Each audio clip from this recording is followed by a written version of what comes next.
तो आज हम एक ऐसी कहानी में उतरने वाले हैं, एक ऐसी डरावनी कहानी जो अपराध, धोखे और एक अजीब से अलौकिक न्याय के धागों से बुनी हुई है।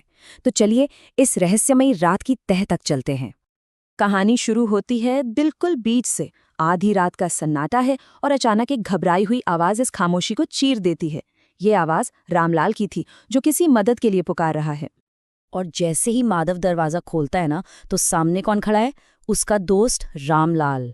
चेहरा बिल्कुल सफेद डर से, और वो कांपती हुई आवाज में एक ऐसी मदद मांगता है जो सच कहें तो माधव की पूरी जिंदगी बदलने वाली थी। तो दोनों रामलाल के घर पहुंचते हैं, और वहां दरवाजे पर जो नजारा था उसके लिए माधव बिल्कुल भी तैयार नहीं था।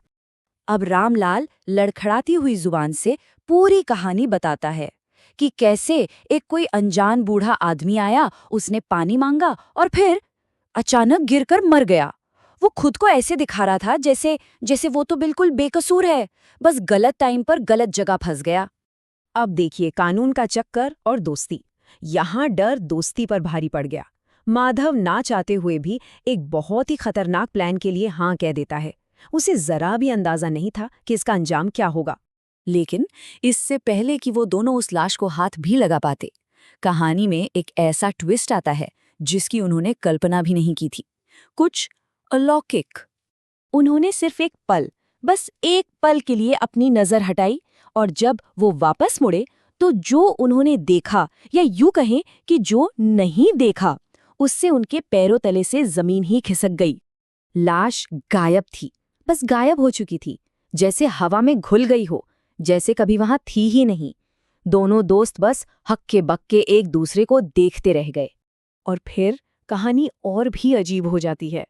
उतने ही रहस्यमयी तरीके से थोड़ी देर की घबराहट भरी खोजबीन के बाद लाश उन्हें वापस उसी जगह पर मिलती है, ठीक वैसी की वैसी जैसे कभी वहां से हिली ही ना हो। तो अब वो अपने दिमाग को यही समझा रहे थे कि नहीं नहीं, ये जरूर आंखों का धोखा होगा। और इसी सोच के साथ कांपते हुए हाथों से लाश को उठाकर वो शमशान की तरफ अपनी भयानक यात्रा पर निकल पड़ते हैं। रास्ते में एक जगह जब माधव बस थोड़ी देर के लिए दूर होता है, रामलाल के कानों में एक सर्द सी फुसफुसाहट गूंजती है। और जानते हैं ये आवाज कहाँ से आ रही थी? सीधे उस लाश से। और इसके बाद तो जैसे वो सफर एक डरावना सपना ही बन गया। कभी अचानक बिजली कड़कती, तो कभी हवा में अजीब सी हंसी की आवाजें गूंजती।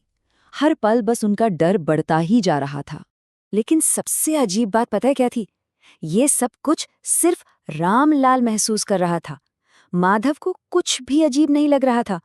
उसे तो यही लगा कि भाई डर की वजह से उसके दोस्त का दिमाग खराब हो रहा है। खैर, आखिरकार वो उस वीरान सुनसान शमशान घाट पहुंच ही जाते हैं। पर उन्हें जरा भी अंदाजा नहीं था कि इस जगह का ये गहरा सन्नाटा जल्द ही एक भयानक सच की चीखों से टूटने वाला है।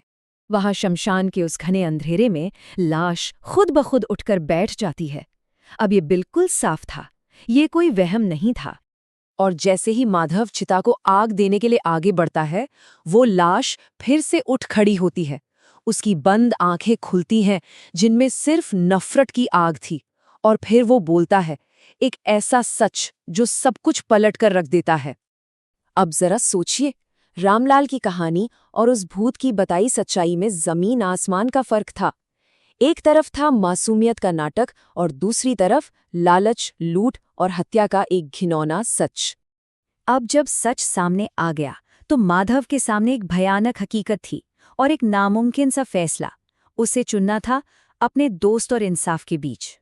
लेकिन वो आत्मा किसी इंसाफ का इंतजार नहीं करती। वो खुद ही जल्लाद बन जाती है और चीखते चिल्लाते रामलाल को अपने साथ खींचकर उसी चिता पर ले जाती है। और फिर वो भूत माधव की तरफ मुड़ता है। उसकी आंखों में एक आखिरी, एक डरावनी मांग थी।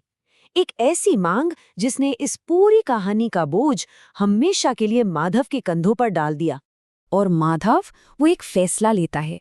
उस रात वो एक इंसान और एक भूत के बीच अलौकिक न्याय का एक जरिया बन जाता है। तो ये कहानी हमें कुछ बहुत गहरे सवालों के साथ छोड़ जाती है। एक दोस्त का गुनाह और एक पीड़ित की मांग। आखिर सच्चा न्याय है क्या? इसका फैसला अब सोचने वालों पर है।